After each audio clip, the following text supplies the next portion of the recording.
Running Sentences presents The Train Headed Nowhere, Part 2, A Separate Car. Drex wants to be left alone after his little adventure, and he soon finds out that now that he knows things, it will be used against him, and, well, life becomes complicated. This story is written and narrated by Michael Henry. It is a work of fiction, so any names, characters, businesses, events, and situations within this story are products of the author's imagination. Any resemblance to real people, situations, characters, businesses, events, and/or fictional ones is purely coincidental. Copyright 2024, Michael Henry, all rights reserved. It took a while for Drex to manage to crawl back to the train fuel car 1 and drop between the space between the engine and the car. All the while he was shaking and felt like he was ready to faint. He got into the fuel car, where he was greeted by a warm blast of air, and in an instant sank against the nearby wall. Time passed by as he closed his eyes, letting the world pass him by. Well done. What is it now, Domina? Yes, it was a decent enough job. Don't get caught up in the idea that this somehow makes you better than the rest of us. You were just stupid enough to volunteer. Drex opened his eyes to glare at the lanky, long figure of his boss, Captain Carl. He was being towered over by the man, with Domina standing not far behind him, which was nice, since it meant they weren't in his head using the emergency communications devices. I didn't think I would do that, but whatever. And I didn't volunteer, but was told to do the job with the conditions that certain things would happen by Domina. And they will, but for now status quo is in place. It may take a few days for new rules to kick in. Unsatisfied with this, Drex began getting to his feet as he shook his head. I'm going to get some food and sleep. Don't bother me until it is my shift, which, by the way, should not start at the same time as usual. I think it should start on time. Every one of us does things on a timed schedule. We have no need to break from that. Well, actually, Carl, I think this is one of the times where we can bend the rules for our little friends here. The man did go out on a rescue mission for us. Drex wasn't listening anymore as he headed off down the hallway. Food and sleep were the only things on his mind at the moment. A half an hour later, partially satiated with food, Drex arrives in his shared cabin. There was space for 4 engine conductors to sleep here, however, only 3 bunks were ever taken up. Petunia sat in the shared desk area, going over some books and information, giving him the briefest of looks as he came in. All hail the hero who returns? Not a hero, ordered to go out there and do the job, part of the job. She looked doubtfully at him. The word has already spread and been spoken. You've gotten a title from the workers. The engineer who opens the doors, she said with a soft smile. That isn't really a title. Well, it is to them. I'll still call you Drex, though. He nodded and clambered into his bunk that had been assigned to him. You really must not let this at all. No, I risked my life and got nothing in return except for having saved another human being. Good for me, I guess. Good night. And with his head hitting the pillow, he was instantly out of it. All of the adrenaline energy that had been running through him, now running out of him. With a shuffle and a lot of yawning, Drex made it on time to his shift. The engine compartment was a blare of noise and lights as he came in, which instantly brought him out of his sleepy state. Anything going on, and what is going on? Petunia from the driver's seat turned to face him as the dashboard blinked various lights. Well, it's been acting up all day. No idea what's wrong. You haven't called the captain? Drex asked, rather surprised. And face his wrath? No thanks. Anyway, it's your problem now. She easily slid out of the seat and moved to let him get into it. At first he didn't want to, but she was already slipping past and out of the engine room. So with a sigh, he moved forward and looked over the dash. All right, some of these just need a switch flipped. With a few flicks of switches on the dash, several of the lights stopped blinking. There were still several others, and he reached for a manual book that sat next to the driver's seat. A few page flips, and he began looking for answers. What are you doing? Having not heard the door open, Drex felt the book slip from his hand and did his best to grab it and hold on to it. He did manage to catch it and half turned to face his boss.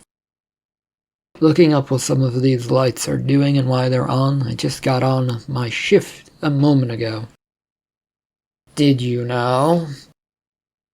Yes, you know that since you were there when I checked in to report for the shift at the office. Carl actually paused for a moment, thinking this through, then nodding. Right, I forgot. When your shift is up, you're requested to meet at the boss's office. The boss's office? What's that? Drex asked. You know where Domina's office is. It's up there. I'm guessing it has to do with what you did. Don't get any big head about any of this, Drex. Okay, I don't think I will. With a glare, the captain left him to his work in reading the manual. It was a pretty quick thing to get through, and the lights, which he could get to turn off, he did. The rest would need the train to be stopped, so he couldn't do anything, and so he let them go and enjoyed the view. It was crystal clear out there right now, and a high mountain with clear view of rocks and snow. With his shift over and nothing major happening throughout the entirety of it, Drex shuffled his way back to the office car and stood on the first level near the stairs upward. There was a little placard on the wall helping him know what was on each level. There was no sign for boss's office, though. Nope, read it 3 times and I see no answer to my question. You've got questions? Turning to his right, he saw the secretary for the car, a Mr. Junior, who was overly large in all manners of speaking. Yes, Captain Carl told me I needed to go to the boss's office after my shift ended. Here I am where he directed me, but I know it's on the 3rd floor, but I can't seem to find the place on this placard. Well, I've never heard of such a room, Junior said after a moment. Oh, well, that isn't good at all. What am I to do? Go on upstairs and knock on a few doors. Bother enough people and they'll direct you where you need to go. But don't say I told you to do that. Clambering up to the 3rd floor is exactly what Drex did, though he didn't want to go knocking on doors. Even if that was the advice of the secretary, it just smelt of trouble. He was thankful that Domina was actually standing in the hallway talking to some other official that he'd never met before, and so he stopped not far from her. It's okay for you to say such things, but it would get you in trouble. Don't worry about it. Stick to the job, and we will all come out of this okay, the man said. How can you say that? However, the man pointed towards Drex as he came into the hallway, and she turned to follow the point. You have a visitor? The man asked. I was not expecting one, no. Sorry, it's just that Captain Carl told me to come up here to the boss's office. 4 eyebrows rose up curiously at this news. You get to deal with this one then, Domino. Drex, I would like you to meet Ty, one of the major bosses here. The two shot each other glares, and then they both turned back to him, offering plaintive, fake smiles. Oh, can I go? Leave? I'd rather not talk to about whatever this is. It's no big deal to me. Unfortunately, that won't be possible, Ty said. Meetings must be kept and held, Drex. Yeah, okay. We could say that I was here and pass the whole thing off as not important. Domina, though, was quick to close the distance and grab him by the arm. No, she said. Is your friend here, as your boss says, you have been called to an important meeting. There is no missing this. Well, I think there could be, Mr. Tully. Domina had begun to lead him towards the end of the hallway where a door sat. Drex, trust us. It was not exactly something he wanted to do, but now with the two of them pushing him forward, there was little choice in the matter. They were now in front of the door, and it opened before him as they pushed him in. It was a small office space that greeted Drex as he caught himself from the shove. Boxes crowded the space, with papers spilling out from them, and the surrounding desk with a little old man that sat there, always looking about to see if something was about to fall over. He did finally look up from his papers that were lit by a small lamp towards Drex. Who are you? Well, I'm Drex, one of the train drivers. Captain Carl told me I'd been summoned to meet at the boss's office. The beady eyes of the man studied him for a second, and Drex took a step back, but he was pretty close to the entrance, so all he did was run into the door. If it was a mistake, I can go. No harm, right? Your problem is with my bosses, not with me, Drex offered hopefully. You're fine where you are. I do have a problem with you, though. Oh, what is it? I don't think I've caused any problems. You asked questions, and now you know stuff about the train, which you should not. Drex had the idea of backing away and trying to get the door open, but his hand couldn't find the door handle on the wall. Been there now suddenly felt miles away, even though it was right there. Well, I don't remember any of it, so I can leave, right? Nothing to remember or think about. All I have to do is drive a train, or rather keep it on the tracks, at the right speed.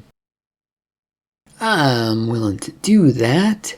The man leans forward, resting his head on the back of his hands as he does so. What is it? What do I need to do? Drex found himself asking, wondering where this conversation was going to go.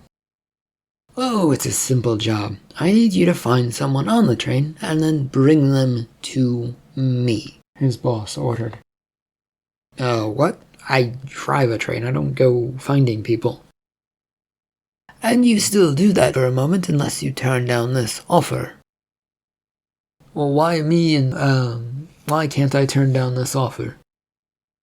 You did such a nice job saving the day, and why I want you to do this is because you were helpful, as I cannot leave this office to go find the person. Drex studied the man, not really believing him.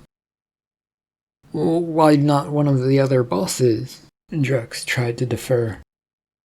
Well, you've set yourself out from the others as someone who does work without too many questions, but still enough to find some stuff out. Well, no, I asked questions and no one gave me any answers. Well, you're learning quickly enough. Now, will you or won't you do this favor? Well, what do I get in return, and what happens to me if I don't? Oh, well, maybe I'll work something nice out for you, and if you don't, well, something bad, came the simple reply from his boss. I've had promises before, and none of them have been delivered upon yet. Okay, fine. You do this job, or you will lose your job and get sent to the back of the train.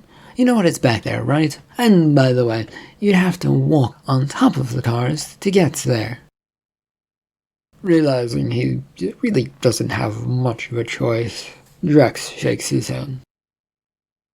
Who is it that you need me to find? Well, excellent to hear you say that. It's a Mr. Cruz in the supply department. All you need to do is bring him here to me, okay? Well, what's he look like, and why can't you just send for him? The man waves his hands at the paperwork around him. You think I haven't requested his presence here? I've work and more work, and I've sent note time and time again. You go and get him. He's a tall man who almost looks round according to his file. What's his name? And just so I can, maybe move things along, what's your name? His name is Lewis Cross, as I said, though I only gave you his last name. I don't know why you need mine, but I am Corey Peter, the boss. Well, I need it in case, it will help me get people to talk, but, and this is silly, right? Where would he be if not on the supply car? Drex said, trying to figure out what possible reasonings his boss wouldn't want to give a name for. Well, that's for you to find out, Mr. Drex. It seems it might be likely that he's not where he's supposed to be, otherwise my notes would have reached him. So go and get it done. The boss further waves his hand, waving Drex away towards the door, and then just looked back to the paperwork on their desk. Drex wanted to stay for a few moments more to get more information on this man, or at least a better description of him. But the more he stood there, the more it felt like a vein on Corey's forehead might pop out in frustration of him not leaving. Slowly he managed to find the door handle and backed out of there. Immediately out the door, he was confronted by Domina, who grabbed his shirt. What's going on? Were you listening in on that conversation? No, it isn't possible to do so. That's why I'm asking. That room, for some reason, is designed to be soundproof. Now what happened? He asked me to find someone. Her grip relaxed a bit as confusion spread across her face as she let her brain work. Drex eased his shirt out of the last of her grip and straightened it out. Now why do you care so much? Drex asked her. We have to be careful around him since he has the ultimate power aboard here. One wrong step or not following his requests. You could have told me that before I went in there and tried to turn it down. It wouldn't have done any good. You wouldn't have listened to me in the first place. So who are you looking for? A person who works in supplies and hasn't responded to the boss's, Mr. Peter's, requests to come up here? With a nod, she backed away, still looking lost and troubled at this news. He took this as a sign that she might not be helpful in this matter, so with some reticence he took a step forward and moved past her. There was no grand plans on how to deal with this in his head, but he simply figured get to the supply car and hope for the best. 3 employee cars were walked through before arriving at the first of the couple of supply train cars for the employees. These were the first 6 or so for the workers, but after that it was forbidden for any of the workers up front to go beyond those, or so rumors had so grandly informed him about.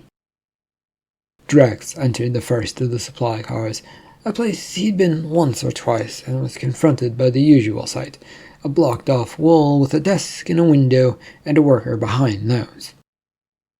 Excuse me. The worker looks up and squints at Drex. What do you need, and do you have the proper forms for it? I don't see any paperwork on you, so I'm guessing no.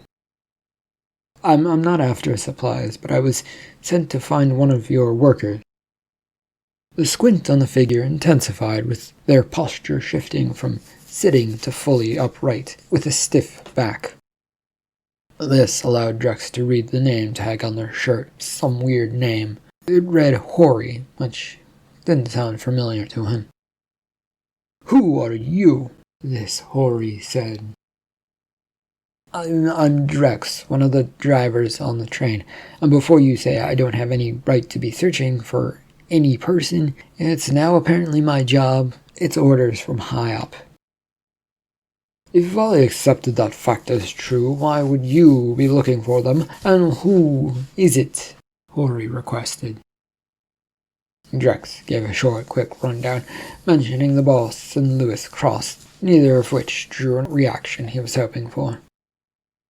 If I could get them to go see the boss, and then we can all go about our lives and business. Sorry, I've never heard of them. How? They work in your department. Maybe the boss got it wrong. They often get things wrong on this train from what I can see." There was no good response to that from Drex, as his mind tried to whirl up some solution. Going back to request paperwork approving him to go search for this Lewis Cross seemed unlikely with the way he was being treated. "May I go confirm that by looking for myself in the back?" "Of course not. That is not allowed. You are not allowed. You are not the proper person," this hoary said. "Well, I don't believe that, and I don't believe you either. My report to the boss will show this in great detail." Not believing himself either, Drex strolls to the side of the car where the door to the back to get further into the storage was. His hand was already on the door handle, waiting to see if there was going to be any reaction from this hoary.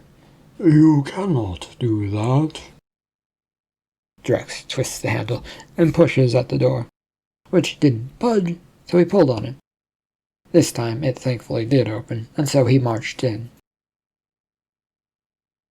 The cramped space inside the door led directly to the desk and a wall that stopped any further forward movement. Drex follows it and confronts the worker hoary who now drew themselves up as he walks in. "Where might I find this Lewis Cross, or Cross?" "No one of that name works in my department. I've already told you that. You must now go away. Regulations stipulate that we can't have someone who doesn't belong here in here." "I have approval. If you wish to write up the paperwork and complaints to the higher-ups, then have fun with that. They'll turn you away." Hoary tried to grab at his arm to stop him from going anywhere, but the small hand was having trouble grabbing a hold of Drex, who dodged out of the way. "I will, and then you'll end up at the end of the train, and I'll stuff it with the trash. It will be less than you deserve for ruining the order of things." "Yeah, that's nice. It won't work. I've already said that, but you apparently weren't going to listen to me. I understand why you're bothering with all of this, since you can only follow orders like a trained fool." He pushes forward to get to the door on the far side that would lead further back into the car. For a moment, Drex was actually kind of happy. The more he could get the people of the train to question things, the better off the whole train might be. It would certainly make for an easier ride if people knew where and what they were up to. Or the whole problem thing would lead to somewhere bad, but that wasn't his problem at the moment. "I demand you stop." "I can't unless you're willing to tell me about the man I seek." "I told you what I know." "Which isn't good enough, and now I have to go back there and find them. You go and report your issues, but I'm going that way." Managing to avoid the grasp of Hoary, Drex went straight towards the door. He waited a further moment for any further complaints, since it was the least he could do, and maybe there would be a confession of some sort. "Nothing good is back there, and you might get eaten." That was a very strange comment to make, and Drex fretted about it as he opens the door. What was going on with this train if it had something that could eat people? Then he reminded himself that questions had led him here in the first place, so perhaps it was best just to let things be and hope that there were lies. A bog-standard hallway with a carpet and doors greeted him as he closed the door behind him. It was a bit dimmer in here, and there were no windows to let in the late-night moonlight. With everything that had been going on in his mind lately, it was just swimming about and around, so he took a few steps forward and found himself by one of the doors that led to some storage, if he had to guess. It looked like a regular train car with passenger rooms, but instead of passenger rooms, it was a storage space. And that was causing problems for his head because he was expecting something and he was getting something else. So instead he just tried the door, which slid open, revealing boxes when the lights automatically came on. "Hello, anyone here?" As expected, there was no response to his query, and he wondered if he'd have to go to every room to find this Lewis. "I'm looking for Lewis Cross, something like that. If you know him or you are him, please make yourself known." Another wait of a couple seconds, with no response, and he stepped inside just to be safe and sure. It was packed tight with boxes, and no one could probably hide in here. Drex stepped back out of the room and went through the checking of 6 other rooms on this car. They were all similarly packed tight with boxes, and no people to be seen. He pressed on to the next car with hopes of at least running into another person there. This one now looked much like the first one, except there was no office in front. Instead, there was a table with a few cigarettes still smoking in an ashtray. Oddly, there were still no people, though maybe they'd scrambled to work when they heard the door opening. "Hello, is anyone willing to speak to me?" There was a sound of scurrying feet from somewhere in the back, and then a figure of a man, shuffling his feet, appeared before him. He came to a stop and eyed Drex for a moment. "Who are you?" Drex offered a simple explanation to the figure, hoping that would be enough for them. The creases of worry and disbelief crossed their face, which did not bode well, he figured.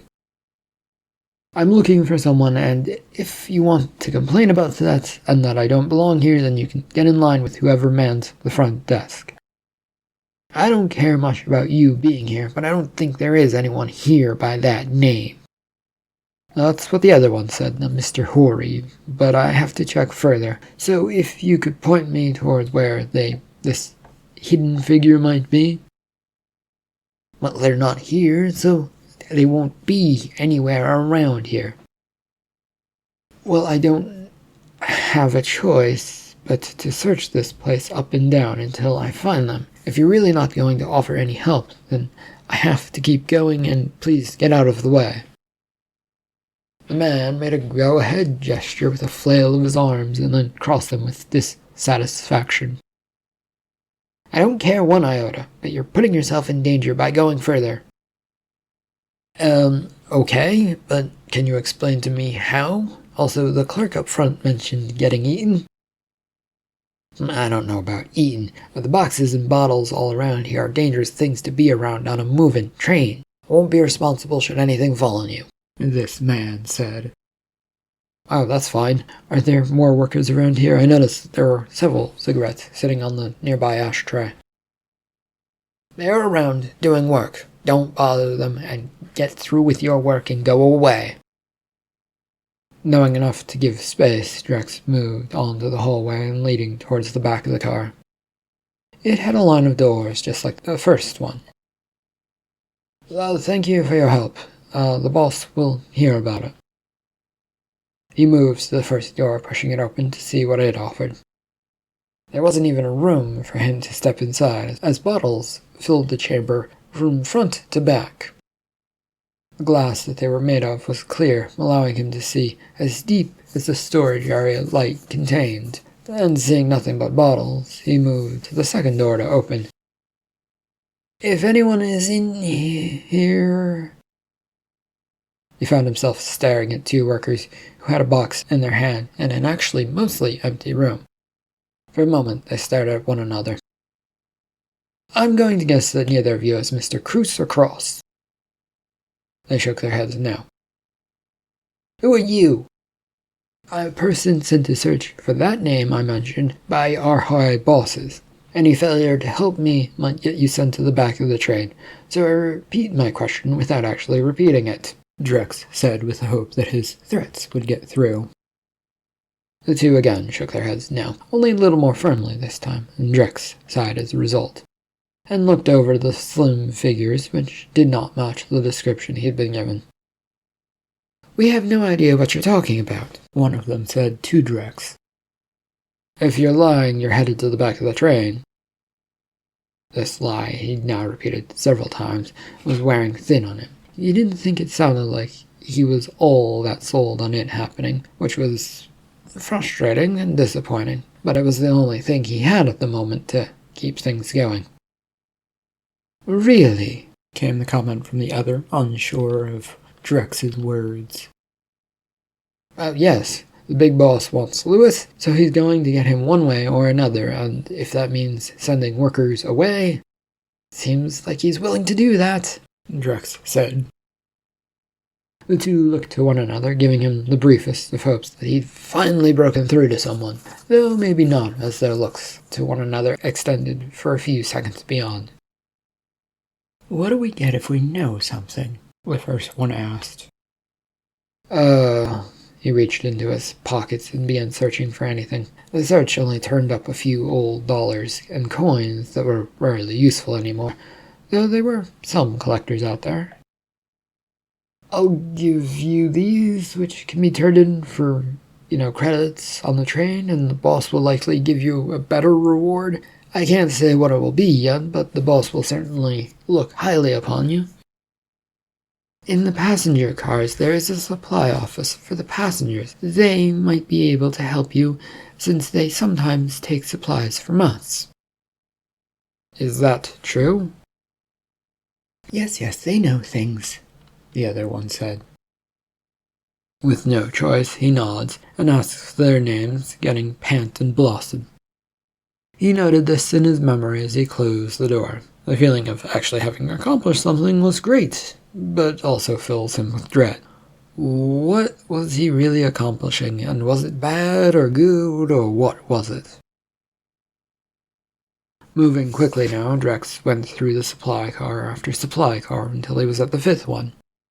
Here he found himself at the one filled with passengers' supplies, or some of it was passengers and some of it was employee supplies.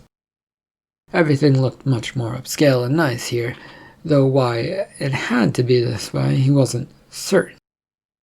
He also found a big burly-looking guard glaring at him as he came into this train car that for the most part looked similar to the last few ones he'd been in. "Who are you and why are you here?" "I'm Drex, and I'm in search of a man they call Louis Cross, or something like that. Do you know of him?" "Yes, why?" "Well, he's wanted by the big boss and has repeatedly ignored his calls to go see him, so now I'm here to fetch him." "No one wants to see those creatures. It never ends well when they see them. The bosses, I mean." "Yes, well, if I don't get him to go there, then it won't end well for anyone I've talked to about this." The crossed arms of the burly man seemed to relax in an uncertainty for a moment, the softening face glancing backwards towards the back of the car. "I'll get something good for cooperating, yes?" "Sure?" Drex wasn't sure about that, but he had to offer something, right? "I'd better. Name's Hubble, don't forget it. He's in the fourth room down the hallway, always complaining about something and never doing his work." "Why does everyone seem to want to hide him?" Drex asked. "They owe him favors? I guess for the stuff he gets them that he shouldn't. I never took anything, by the way." And Drex nods and moves past, heading straight to the door indicated, and slides it open with a bang. The room was organized more like an office than a supply room, with a desk, a blotter, and a few boxes of what looked to be supplies. The rotund but tall man, sitting at the desk, was surprised by this sudden arrival. "This is most unwelcome. You don't have a right to be here." Deciding the best course of action was to ignore what was being said by this man, Drex looked him straight in the eyes. "You are Louis Cross? "The supply keeper of supplies, yes, that is my nickname." "The big boss wants to see an end now. No arguments, come with me, or the whole train might get thrown off the back of it." Louis stands up from his chair, and at first said nothing as he stood there. "Am I supposed to just believe you to be truthful?" "Preferably, yes. If you don't, well, a lot of things go badly for a lot of people." "Well, I don't care about a lot of people." "Yeah, that's probably why you're in trouble in the first place. Listen, I know you're probably dealing with passengers and the crew on some back-ended deals or something. I don't really care personally, but the higher-ups, if you don't come, they will find a way to get you off this train one way or another." It took them long enough to get to me now. Why should I worry when we're almost at our location? Mr. Cruz said. No, I don't think we actually are getting close to our location, to where this train ride ends. I don't even know where this train ride ends, but I know we're not close to it. Yes, we are, sir. The train is headed to the mountains and the Thunder Pass to protect us. Drex remembered looking at the maps they'd been allowed to see. At the very least, it was the one thing Carl had allowed the drivers to look at. They needed to know where the tracks and where its limits were if they were to survive. He was sure they'd driven past that location in the past few days. Do you know what my job is? Drex asked. No, and why should I care? I suppose it's something to do with finding people. I drive the train, but because I asked questions, now I'm an errand boy searching for people. My point is, I know that spot you've mentioned, and I've seen it pass us by. We didn't stop at it. Well, that's not possible. Supplies and things were to be delivered and taken off. Well, you can ask the bosses about it, because I know nothing about how any of that works. Please follow me. No, Cruz said shrilly. Tired of this, Drex took a step forward with a balled-up fist. He had no idea if he could punch hard enough to do anything to Lewis, but it might be his only option. You have a choice. Either get off the train or come with me. It is your choice, but those are the only two options available to us. Whatever you did here is done and over with. There was a loud noise not far away, which made them both turn their heads for a moment. Don't try anything, Drex ordered.